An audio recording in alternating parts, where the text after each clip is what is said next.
Hello বন্ধুরা, Pamela সেচিলে সবাইকে স্বাগত। চলে এসেছি আজকে তোমাদের সামনে নতুন একটা রেসিপি নিয়ে, নিরামিষ মোচার কোপ্তা। আজকের এই রেসিপিটা আমার কাছে খুব প্রিয়, কারণ এই রেসিপিটা আমার বাড়িতে হলে মাছ, মাংস, ডিম কোনোটাই আমার লাগে না, এটা দিয়েই সমস্ত ভাত খাওয়া হয়ে যায়। তো এটা আমার মায়ের রেসিপি, আমি আমার মায়ের থেকে শিখেছি। তো এই প্রথম আমি আমার মায়ের কোনো রেসিপি নিজের হাতে রান্না করেছি।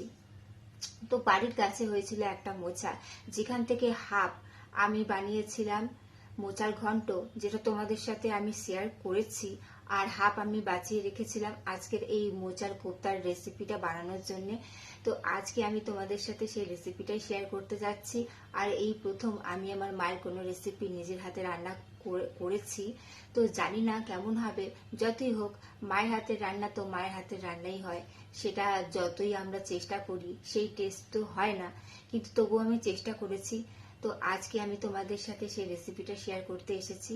তোমাদের যদি আমার আজকের রেসিপি ভালো লাগে তাহলে অবশ্যই লাইক কমেন্ট করে আমাকে সেটা জানিও, এবং তোমরা যারা এখনো আমার চ্যানেলটি সাবস্ক্রাইব করোনি তারা অবশ্যই আমার চ্যানেলটি সাবস্ক্রাইব করে আমার পাশে থেকো বন্ধুরা।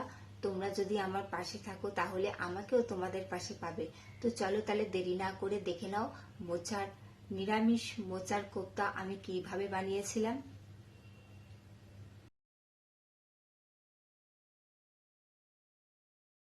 প্রথমেই দেখো, আমি মোচা এখানে সেদ্ধ করে রেখে দিয়েছি, আর এটা চুবড়িতে রেখেছি যাতে এক্সট্রা জলটা নিচে পড়ে যায়।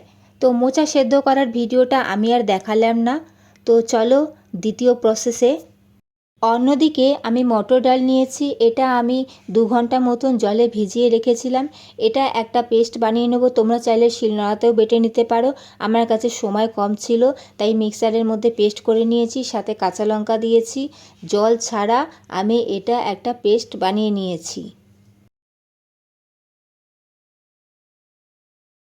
এখন কোপ্তাটা বানানোর জন্যে আমি জল ঝরানো মোচাটা নিয়ে নিয়েছি একটা পাত্রের মধ্যে। ওর সাথেই আমি মটর ডাল বাটাটা দিয়ে দিচ্ছি পুরোটাই।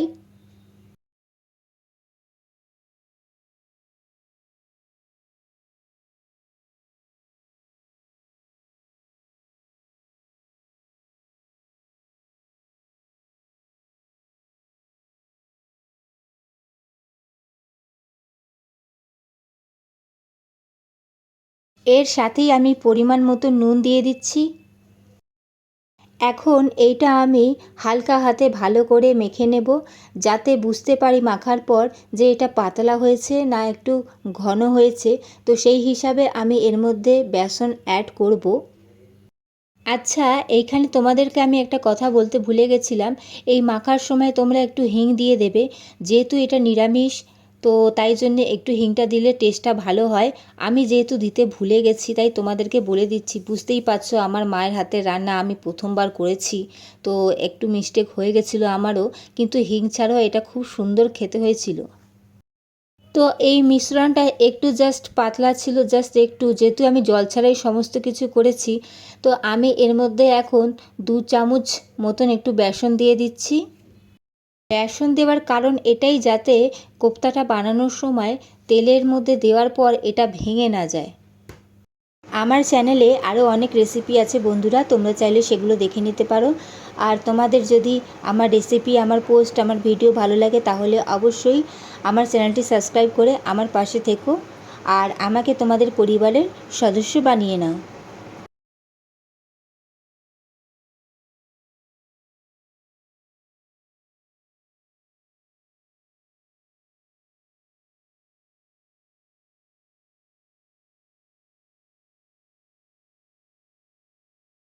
দেখো আমার ভালো করে মাখানো হয়ে গেছে।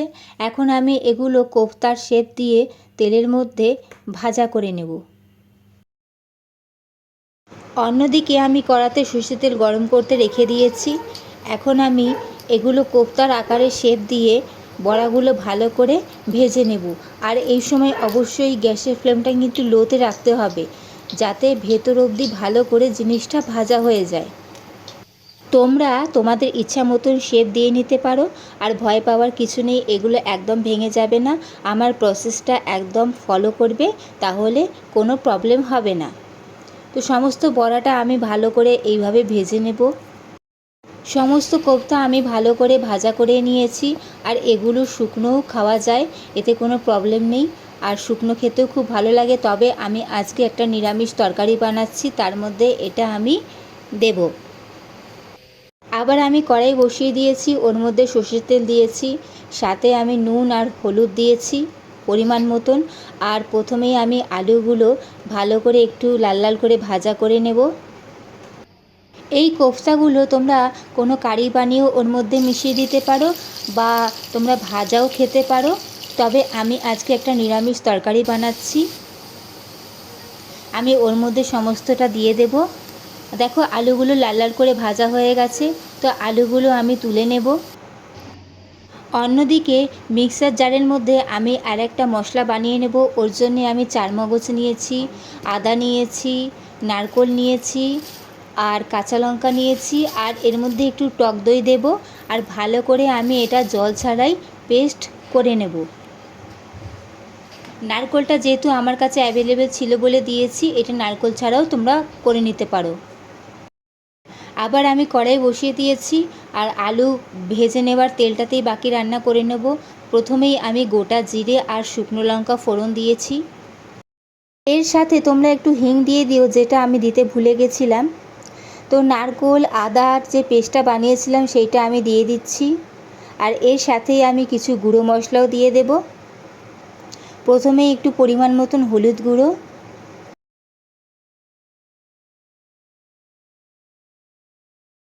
ওর সাথেই একটু জিরের গুঁড়ো দিয়ে দিচ্ছি।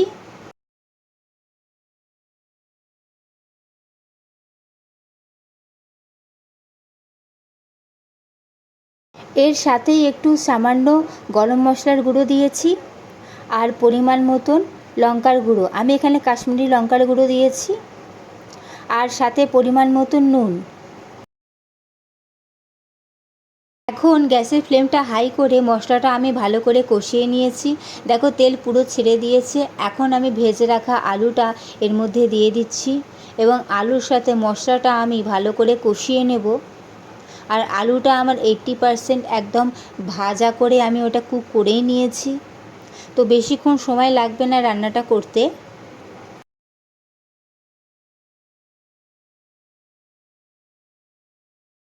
দেখো 10 মিনিট মতন আমি ভালো করে কষিয়ে নিয়েছি। এখন আমি এর মধ্যে পরিমাণ মতন জল দিয়ে দেব। প্রথমে মিক্সারের বাটি ধোয়া জল সামান্য দিয়ে দেব, আর ওর সাথে পরিমাণ মতন জল দিয়ে দেব।